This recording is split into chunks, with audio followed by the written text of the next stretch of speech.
Profile ballerina analyzes Odette's character design. Genshin Impact. Hello, YouTube. Yo. Whether you are a regular viewer or found me through my Odette content, welcome to my very first analysis video essay of Odette. So Viridian makes content about Odette, period, I guess. I've seen Viridian's content before, but never about Odette. The first character releasing in Snezhnaya. If you don't already know, Hold up! Wait a minute! That Twitter account is basically like the police for me now. Hold on. The first character releasing in Snezhnaya.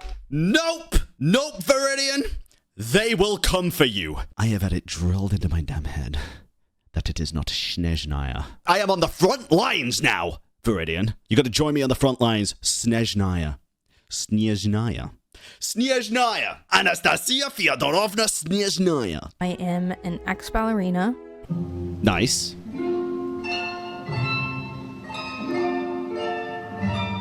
Who has been waiting for a playable ballerina in one of these gacha games for a very long time. My toxic trait is I look at this and I'm like, I could probably do that. And then I look at the toes and I'm like, oh, now it makes sense. And I am absolutely overjoyed. Bro, how do they not break? Like, dead ass? How do you not, like... I would literally stand on my tiptoes and fall. What? At Odette's reveal. I want to take this opportunity as a content creator to go into full detail about ballet and the inspirations behind Odette for those who might be interested in learning a little bit more about it. Ballet was my whole life for 15 years of my life, so I am absolutely thrilled to have the opportunity to share my knowledge on something very special to me that's crossed over into a game that I love. This will be the first of 2 analysis videos I plan to do on Odette. In this video, I will share a bit about my dance background and then break down Odette's character design. Her design is insane. Some ballet trivia related to it. When her animations are officially released in the 7.0 live stream, I'll make a separate video. Does she play the game? I don't know, maybe. Video analyzing those. She does. I don't work with leaked content, so y'all will have to wait just a little bit longer. Leakers no leaking. Leakers no leaking. Part 1. My dance background. I have a background in dance. I'm not joking, by the way. I actually do. So when I was in school, and I'm talking when I was, oh god, young, I would have to ask my mom. Literally, I must have been maybe like between 5 and 10 years old. I don't know when. I did a little like play. It was like with the school club or something. I was like a theater kid when I was between 5 and 10 apparently. I actually did a play for the Men in Black, and I was one of the Men in Black. There was 2 of us, and we had to do a little dance. But it was fun. I was terrible. I also used to be in the choir. Because I used to have a really high-pitched voice. And then I grew a mustache at 11 and everything went downhill from there. First, my dance background, or my qualifications on this topic, if you will. I first started dance at the age of 5. I danced at a local studio in Minnesota, where I grew up, and I got my first pair of pointe shoes when I was 11. You're not 5 there. I attended 2 summer programs at American Ballet Theater in New York, and it was around the age of 15 that I realized I truly wanted to dance professionally, and that I needed to attend a training program of higher caliber in order to reach those goals. My family was incredibly supportive of my dreams, and so we sold our house and moved to Arizona, where I attended Master Ballet Academy, a very highly respected school in the dance world. I'm pretty sure I know like nothing about ballet, and I'm pretty sure I've heard of that. Isn't that literally like one of the most prestigious ballet schools in the world? I'm pretty sure. Arizona, where I attended Master Ballet Academy, a very highly respected school in the dance world. That was a massive change in my life, but that choice just skyrocketed my improvement. That's insane. I trained there for a year before entering a dance competition where I was offered a scholarship to attend the Washington Ballet School in DC. So we moved across the country again and I trained there for 4 years. I had some wonderful opportunities during that time, like getting to attend 2 international summer programs in Amsterdam and Barcelona. Hey, Amsterdam, that's near me. With many opportunities to perform with the Washington Ballet's professional company, even at the Kennedy Center, which was a dream come true.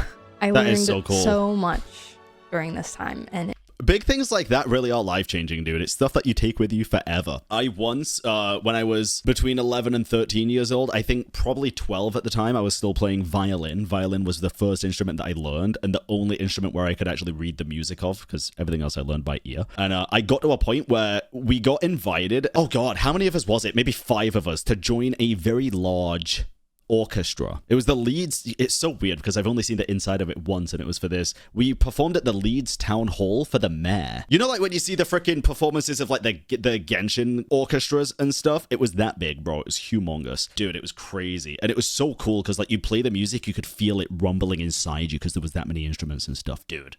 Oh, fire! I'm so grateful. Cool for the experiences that I had there. Very cool. All right, part 2. Why I stopped dancing. Now, I haven't seen this video, I haven't pre-watched. I'm going to assume, and I hope to be wrong, but I'm going to assume, like, sadness or depression with the whole scene, or, like, the industry just being too overworked. Because this is what I tend to see with these types of industries that do push people to their limits. Like, I think with Marco in opera as well, right? You just get to your limit after a certain point, and it becomes very difficult to continue. It could also be injury, true. Because of Genshin, yeah, maybe she pulled Venti and was like, fuck this, bro, I'm out. Unfortunately, as was the case for many of us, everything changed when COVID hit. We were dude, wait, it was Genshin, but unrelated. Dude, of course.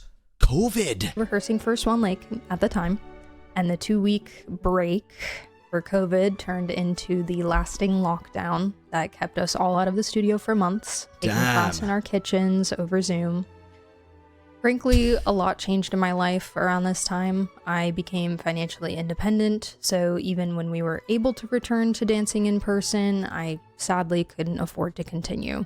I moved to Texas for cheaper living, got a day job, and missed dancing like no tomorrow. This was also around the time Dude, can I just say, off topic, she be rocking the fuck out of that short hair, bro. She got that Zhao cut. Really started to get into gaming and discovered Genshin Impact. Like dead ass. Through the game, I found many inspiring content creators to enjoy, and I thought, hey, I could do that.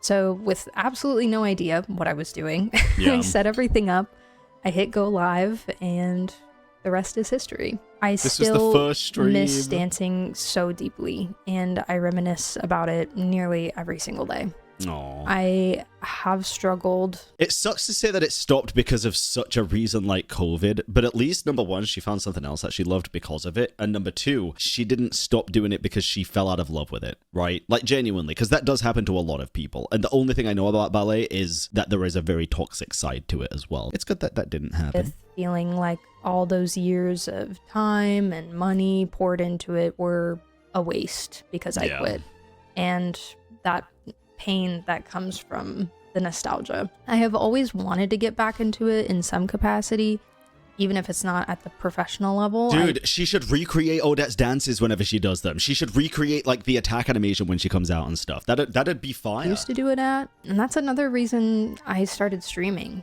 I thought if I was able to have a career where I could structure my own schedule, I might be able to make some time for dance again. I have to be honest, the release of Odette and everyone's response to my enthusiasm for her has been so incredibly inspiring. I feel like it's healed a little part of me that almost wanted to avoid dance-related things, since those memories hurt a little bit, by connecting it to something new that I loved, Genshin Impact. So I mean it when I say I am so incredibly excited to fully nerd out about this and relive my ballet days through Odette. I do just want to make a little disclaimer before we get into it. I will be fully analyzing Odette from head to toe and comparing every aspect of her design to real-life ballet based on my personal knowledge and experience. I want to make it very clear that nothing I say is intended to be a negative criticism. People will take it that way, you just gotta kind of roll with it. Or complaint. I am approaching this with the full understanding that stylized choices were made for the sake of fantasy aesthetic. This is simply an avenue for me to yap about something that I know a lot about and offer fun facts, if you will, about an art form that I love. I just wanted to... There's also nothing wrong with criticizing the design if it doesn't follow, if it does something like wrong or like doesn't follow the traditional aspect of what it's going for, you know, like, I mean, that's fine as well. To establish that ahead of time, considering the nature of the gacha community and the rampant negativity of online discourse nowadays. Yeah. This is just meant to be fun and informational. Hell yeah. Let's do it. Part 3, the story of Swan Lake. I have no idea what this is about. As many of you may know, Odette is the name of the main role in the classical ballet Swan Lake.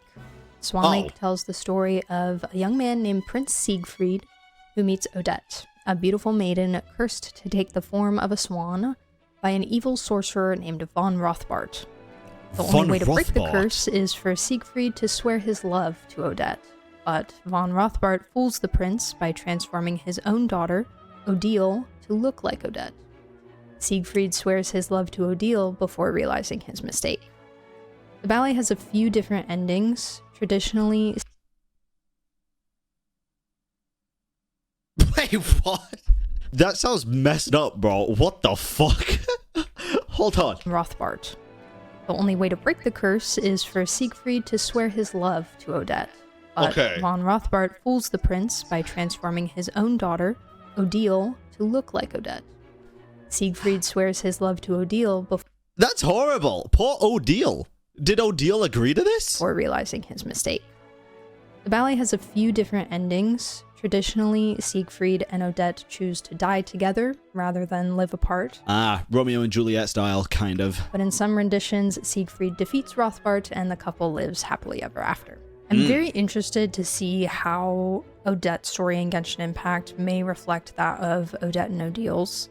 I think we can already see a little bit of the theme with her half ballerina, half assassin energy we saw in the trailer. Her two different colored gloves also offer a bit of a nod to the white swan and black swan theme. Oh, true. I didn't even think about that. As well. I'm betting we'll get some interesting split identity themes with her narrative, and since this is a common recurrence... It is a common occurrence, and it especially happened with Farina, for example, with the different eyes too, right? For like the Numa and Usia. We thought it was just going to be a split personality at first, or like two very different sides of the same coin at first, but then it also turned out to be like a mechanical difference with Numa Usia as well, being able to utilize both of them. But it is definitely a personality side too, so they could go down the same route with Odette as well, for sure. For sure. Part 4, analyzing her design. Oh, here we go. Time to analyze her design. I'm gonna start at the top with her hair. Odette's hair is a beautiful shade of cool blue and seems to be arranged in an updo. Oh, dude, I just see this as well. That is literally a swan neck. Oh my god, that's so sick, dude. That hair ornament. Similar to a ballet bun. In real life, a ballet bun would be much tighter and cleaner on the head with none of these extra bits. That's gonna give you a fucking headache, bro, no? Hanging out that she's got going on. Minus the exception of short bangs, having loose strands of hair flying about in your ballet bun is a big no-no. A good hair tie, lots of bobby pins, hairnets, and hairspray go into making sure a ballet bun is secure and not impeding your movements. If it's loose or messy, hair gets in your face, and the last thing you want is your bun falling out while you're dancing. Something interesting is that she wears... I'd hate my bun to fall out while I'm dancing. There's a low bun as opposed to one higher on the crown of the head. The low bun is generally a bit more of a European style, and I feel like you especially see it in schools or companies with a Russian training style. It does seem to sit more on the side of her head when traditionally it should be centered, but the low bun is a nice nod stylistically for a ballerina from Snezhnaya. Her hair accessories are also incredibly Swan Lake inspired. Yeah, I didn't notice this until literally now, bro. The little hook aesthetic also being like a swan's neck. And somewhat similar to what a ballerina would wear for the ballet, with the sweeping feathers along the side of the head and the crown-esque adornment at the top. Next up is her actual outfit, or what we call a tutu. There are every time I see tutu written now, look at the bottom left of the screen right now, I just think of the Wuwa turtle, bro, on Twitter. Few swan motifs on her corset, which I absolutely love, along with many hearts integrated into the design. which I like to think reflect the theme of love, both in the story of Swan Lake and, dare I say, the nation of Snezhnaya, ruled by the Archon of Love. Now, I've seen a bit of discussion around her tutu, so let me deep dive a bit here. Okay. Curious. There are 4 main types of tutus in ballet costuming. Is it a 1-1, a 2-2, a 3-3, and a 4-4? First, we have the romantic tutu, which is a very long, flowy skirt made of a couple layers of tulle, the fabric most commonly used to make tutus. The romantic tutu is most commonly seen in ballets like Giselle or La Sylphide. Second, we have the platter or pancake tutu, which are technically 2 different types, but they look very similar to each other. Interesting. This is probably the most well-known type, with stiffer layers of tulle that spread out That like stick out a little bit more. in a circle around the dancer's hips. This tutu Pancake, huh? I'd rename it to like UFO or something. I feel like a pancake would be sticking out entirely. I like this though. It's cool is used design. in numerous ballets, including Swan Lake. The main role of Odette and her supporting an ensemble of swans all typically wear a pancake tutu. Next, we have the bell tutu, which is almost a Oh, that's cool. mix of these first 2. That reminds me of like a cake, you know? Like not the person, but just the dress. Like you could put that on top of a cake and it'd hide it. It'd like keep it covered, like a cake cover. It's typically shorter and fuller than a romantic tutu, but Nah, those are for those. No, not those ones. floppier and with more of a downward curve than a pancake tutu. They can even be shorter than a pancake tutu sometimes. Fair. It can vary in length greatly and is often seen in ballets like Paquita or Sleeping Beauty. Lastly, there is the powder puff tutu. It is very That one's got the coolest name by far, can we just admit? short and poofy. Oh my god, is there a ballet called the Powderpuff Girls where they just wear these and one is the colors of the Powerpuff Girls? That'd be fire. They should do that. I'll take royalties for it, but they should do it if they haven't already. This tutu was first designed for George Balanchine's Symphony in C. George Balanchine was a Russian dancer who came to America and founded his own style of ballet here, Nice. along with the School of American Ballet and the New York City Ballet, one of the top schools and companies, respectively. Bro, if I tried to do this move and look elegant while doing it, I fear I would look like I'm currently being exercised. In the States. The powder puff tutu is also known as the American tutu or the Balanchine tutu for this reason, and is primarily used Probably sound like it too, to be fair. in ballets choreographed by Balanchine. I would say Odette's tutu is most similar to the bell tutu style. It's not very stiff, flat, or long, and it drapes loosely True. downward. There are even ballets that don't use a tutu at all. For example, Diana in the ballet La Esmeralda wears a dress with a thin, short skirt. The thing that I really like about ballet is I can look at it and not know at all what it's going to be about, you know? Like, I can look at a screenshot of, like, a musical, and most of the time you can be like, oh, so it's probably in this era and about this. This looks like a modern-day ballerina has traveled back in time, gone to Hogwarts, picked up a wand, learned Avada Kedavra, and went to go kill one of her long-lost ancestors from 10,000 years ago. It's probably not about that, but it looks fucking cool. In the ballet La Esmeralda wears a dress with a thin, short skirt.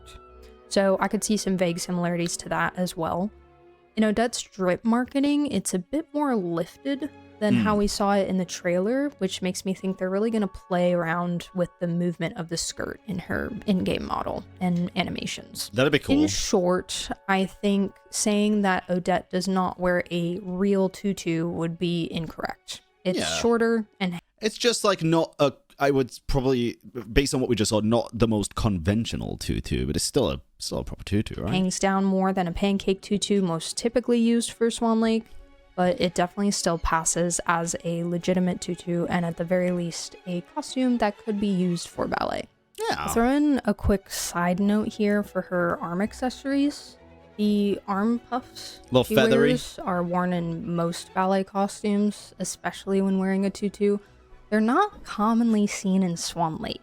However, I think because there's a heavy focus on the arm movements of the swans, and the absence of the arm puff make the arms look a bit longer and more elegant. It doesn't cut off the line as much, Fair. since the arms are supposed to resemble the swan's wings. As for the gloves, The gloves are very interesting. I never noticed this, but one arm is kind of almost fully covered with the white, kind of full arm length glove, and then the other was the blue one. This is very Farina-esque, I feel like. wouldn't say this is something you see very often in classical ballet costuming. You might see them in more neoclassical or modern ballets with stylized costumes. However, I really enjoy what they add to her design, and I think they hint at the assassin, roguish side of her pretty well. 2 different colored gloves is not I kind of personally, I just saw a message in chat that was saying, careful, Twitter says otherwise. They mold at her tutu and shoes despite ballet history. I kind of like when Genshin character designers take a little bit of liberty and don't just make a character like 100% reference some IRL stuff. Because to be honest, that'd be fucking boring. I'm quite happy when they take enough inspiration as to where you can like reference it to real life stuff and it's like, damn, that's really cool. But then they add their own little twist and touch to it to match the character, because the character's not only a ballerina, are they? Just like Eula's not only a dancer, for example. So I like it when they just take it to a certain level and then start doing their own thing. not an uncommon thing in gacha character design, but as I said earlier, it's a nice nod to Odette and Odile, the white swan and the black swan, and a potential split identity narrative. Next up is her tights. Traditionally, ballet tights are a matte light pink color, originally intended to mimic the pale pink skin tone of European dancers. Although, as dance has evolved, tights and shoes that match the wide variety of skin tones present in the ballet industry has become more widely accepted by more and more companies, which is really awesome to see those barriers being broken. Certain ballets may even use tights and shoes of other colors, like white, red, or yellow, or blue in the costumes, depending on the role and the costume design. I do like the choice of white tights for her design. I think it makes the blue of the tutu really pop. And I love the slight shimmer on them. I wonder if she does still dance. I think it'd be really cool if like Hoyo invited her to like an event or something where she could kind of, you know, cosplay Odette and also do a little like performance or something. That'd be really cool. Because then she'd get to live like both of her favorite things, or like 2 of her favorite things at least. That'd be awesome. I think that'd be cool for people to see as well. I was a really big fan of the shimmer on Escoffier's tights when she released, so I'm excited to see it here as well. Last, but most certainly not least, we come to the shoes. Probably the biggest point of discussion in Odette's really? design. I haven't looked at her feet, to be fair, so let me see. I've shared a bit of my thoughts in a short video already. These are... Okay, but there is so much more that I want to say. What are her shoes? Especially after reading through some of the thoughts in the community. What I saw said the most upon Odette's reveal was that not having Odette wear point shoes is inaccurate representation of a ballerina, and I think... But again, she's probably not just a ballerina, is she? She gotta navigate around on the snow. Which, to be fair, I mean, a lot of characters wear heels and stuff, and it's like, that's also not good for navigating a lot of difficult terrain. So I do understand people's points, but at the same time... What's really important to consider here she's probably more than just a ballet in the attempt dancer. To be accurate, do we care about unrealistic heels or unrealistic point shoes more? Yeah, exactly. I'm gonna go over a few points of why having Odette... I have not pre-watched, I promise you. ...that wear point shoes 24/7 would also be inaccurate and impractical, in my opinion, as well as touching on some things I've seen the community say about it. In my short video... What are her shoes? I want to see. Does she show them? I addressed how a dancer walks in point shoes, both casually and while performing, and how that would differ from a standard heel-to-toe walking animation that a Genshin character might have. If you'd like to watch that, I will link it here. But in just short, basic heels. Having Odette walk like a normal person in point shoes would also be inaccurate to real life, and I don't really expect them to animate her walking in either of the ways I explained in that video, because it would either look strange and also just not make a lot of sense for day-to-day life. Fair. Another thing I mentioned in that video is the huge no-no that is wearing your point shoes outside. The price of a pair of point shoes can range from $100 to $180. Damn. And even if you're a professional dancer and your company is paying for your shoes, you still want to take very good care of them. You don't want to ruin them. Stay as clean as possible. It's also a thing of like, you don't want to ruin them, number one, because they're your fucking shoes and you want them to look clean, but you also don't want to dirty like other people's equipment and stages and stuff as well, right? And the construction of the shoe stays in good condition. Most point shoes are basically made out of paper mache, fabric, and glue. So heat and moisture So like you step on a rock and it feels like it just fucking uppercut you in the sole of your foot. break them down very easily, and at the very least shorten their wear time, if not ruin them completely. So running outside in a brand new pair of point shoes in the dirt and the mud and the water means you can't dance in them anymore, and you're gonna have to throw them away. Now for a couple things that I've seen the community mention or be curious about. They're just gonna melt, like not melt, but well, kinda. After a couple of days in the Snezhnaya Frostlands, bro, they're just gonna like disintegrate off of your feet. Firstly, adding the point shoes only in the dancing animations, similarly to how Shalona wears heels normally, but transforms into the roller skates for her idle and traversal skill. I agree that this would be a really good option. That would be cool, but we also don't know if they've done that. They might have done that, right? And solution for including the point shoes. However, if it's only going to show up in like one idle or in combat animations where you're not really going to be seeing it much, I would understand if they didn't do that. I don't think it's super important necessarily. I'm also with her here. I would understand if they don't do it, but it would undoubtedly be very cool. I don't really see point shoes being used beyond that, like in a traversal ability or anything like that. So if it doesn't happen, I understand and I won't be too sad. Secondly, I see a lot of people talking about how heels were used in the early eras of ballet history. And holy fucking design, bro. My king, praise the sun. Bro is Solaire of Astora, King Louis the 14th. This is true. Ballet actually originated in the 15th and 16th centuries in the royal courts of Italy and France, where it was mostly performed by men in short heels. It wasn't until the 18th century that more women started doing the art form. It started to get more complex, and the heelless ballet flat was introduced to allow dancers more freedom of movement. In the 19th century, French ballerina Marie Taglioni became the first woman to dance on point by modifying her ballet flats to be able to dance on the tips of her toes. And in the 20th century, Russian ballerina Anna Pavlova modified her shoes to be I like Pavlova. Even more structured, pioneering the creation of the modern point shoe. Swan Lake was created in the late 19th century when they weren't wearing heels anymore, and of course, most classical ballets of today have the main dancers in point shoes.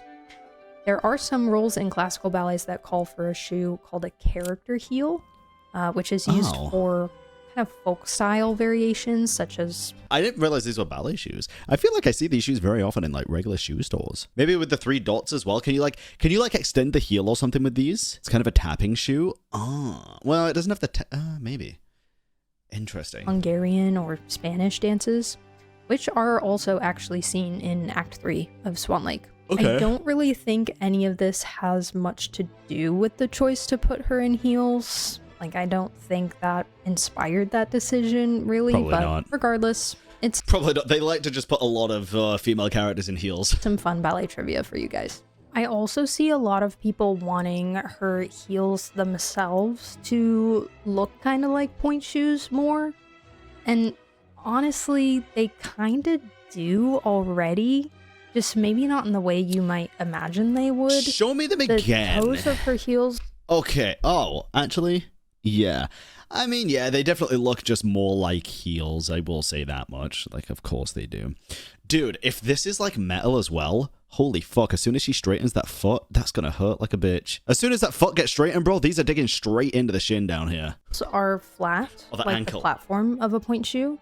And the structure on It honestly looks kind of torturous. the top kind of resembles the ribbons wrapping around her foot. Contrary to popular belief, point shoe ribbons I guess, yeah, if they are ribbons, then that's fair, but it looks metal here. not wrap halfway up the leg. They tie just around the ankle joint and stop there. So honestly, I do kind of see a bit of the inspiration and resemblance of point shoes translated to her heels. Personally. Fair. The last thing I want to mention, and I actually have to credit a commenter from my short for bringing this very good point to my attention, is cosplayers attempting to stand on or dance in point shoes while cosplaying Odette. Respectfully, I am going to be as respectful as humanly possible here. They don't care. Bro, they made fucking Columbina's shoe, for crying out loud, which is a ball made of water on the heel. Like, it's a very nice sentiment, but that is not why Hoyo did it. They don't want to avoid cosplayers doing ballerina spins. People will try to do ballerina spins anyway if they see it, right? I feel like kids, no matter what, especially younger kids, are gonna try and do these moves all the time. They'll be trying to do Kazu's freaking spin and jump in the air, bro. They'll be trying to do freaking Garming's multiple backflips and front flips. Dancing on point is incredibly dangerous without the proper training, and I mean years of training beforehand, and you can seriously injure yourself without that. I don't want to act like I'm gatekeeping it from anyone, but I also really don't want to see anyone hurt themselves. So please, if you're thinking about cosplaying Odette, be careful and don't try to dance on point if you're... I think that's the best message, right? Like, cosplay her all you want, but don't try to be her, right? It's like, you can cosplay Delug, but don't go selling alcohol to people. Well, I guess, yeah. Don't go selling alcohol to people, and don't go acting like you're fucking Dark Knight Batman. Not trained for it. Yeah, so, don't do it. All in all, with these things in mind, this is why I understand the decision to put Odette in heels as an aesthetic design choice, and I don't necessarily consider it inaccurate representation for myself as a ballerina person. Yeah, they still made the heels look aesthetically pleasing in a ballerina's fashion sense, right? To that point, at least from an outside perspective. But it's like, if we're going to be asking for, I guess, realistic shoes for every character, for every situation, it's like most of the characters are going to have very different shoes, right? They could have chosen to put her in point shoes as well, and some things would still be inaccurate, as we discussed. Yep. And I still wouldn't mind that much because I understand that it's a game, and translating point shoes to gameplay is complicated, to say the least. For example, Infinity Nikki recently released a ballerina outfit in their game where Nikki has the... It's so fucking funny how this always happens, and I'm starting to believe it is actually just coincidence, but it is so fucking funny. Because, like, as soon as the Torre stuff was announced for, like, Sumeru... sorry, was it Sumeru or was it Nogcry? It was one of the two. They released the Plague Doctor outfit in Infinity Nikki and stuff. And then with Columbina, they released something else that was similar to Columbina. It was either the headpiece or the dress, but they already had some stuff in the game that they could mix and match to look like Columbina. Yeah, it was Nogcry, which is very funny. I do believe it is coincidence, but it is so funny. Illusion of being on point in her shoes, but inside the shoe, she's not actually... Cool design, bro. She got fucking Mornier legs. Standing all the way on point, which is incorrect technique, unfortunately. Sorry, Nikki. However, I also understand this attempt to adapt it similarly to how Nikki might stand in a very high heel for the sake of gameplay and animations. No matter which way Hoyoverse decided to do it, I would still be very happy and excited for Odette. But ultimately, I think the heels give her a clean design and a beautiful elegance. Yep. I think she looks great, dude. Closing thoughts. So, for my closing thoughts, as we can see, there are many variances in Odette's design from a 100% accurate, real-life She's so positive, oh my god. I think it's more so... I mean, yes, she is, but... I'm not even, like, noticing the positivity necessarily, because she is criticizing. I feel like she's criticizing from a place of knowledge, which is very refreshing to see. Hoyoverse's usage of real-life inspiration always tends to be a bit loose and with their own creative spin on it. Yep. So, in my opinion, they did a really beautiful job with her design, And at the end of the day, I am simply so excited to have a character that represents an art form that I love and dedicated so much of my life to. I feel very seen in Odette. You know what I'd like to see? I'd like to see characters that have dual pose idle animations. You know, like we have normal idle animations? Let me go into the menu and select like a dual pose. Let me select another character to interact with my character in an idle animation. They just like spawn in. For example, take a Scorfier. Take Goose on the Loose, a Scorfier, right? You can go into her options and select any other character, let's just say Zhangling, as the character that she would interact with, and then she gets another idle animation, which is her doing the idiot sandwich thing. Bro, that'd be so fun. It'd be so fun. It would just be dumb. And I'm just so grateful for the opportunity she's given me to reconnect with my past. So, if you've made it to the end of this video, thank you so very much for watching and listening. It means more than you know. It's a great video. I hope you maybe learned something new today, or regardless, just enjoyed listening in. I'm very excited to continue this series when her animations are revealed and yap more about those. I know many of you have been begging for my reaction to them, so consider subscribing and turning on notifications for my channel. I will do that right now. You know when that video comes out. I'm going to give YouTube a little bit of feedback here. They should have a subscribe button when you're in full screen. You know, like you have closed captions and autoplay and stuff. And like and show comments. They should have a subscribe button here. Make it easier to sub to your favorite creators, right? Please, if you guys have any questions about all this, very surprised that's not a thing, by the way. Don't be afraid to ask down in the comments. I will also be live streaming a watch party. They do right corner. Doesn't this just take you to the channel? Yup. It takes you to the channel. It doesn't let you sub. I am going to sub, but it doesn't just outright sub you. For the Genshin 7.0 Snezhnaya live stream when it airs the morning of July 31st, so we'll be reacting to it live. Nice. So if you'd like to be there, come join us at twitch.tv/Viridian_Dawn. Scroll click also doesn't work because when you're in full screen, it just scrolls to the next videos, not down the page. Otherwise, I will also be uploading that reaction to my channel here later that same day. Thank you all again so very much for watching, and I'll see you in the next one. I gotta watch to the end, chat.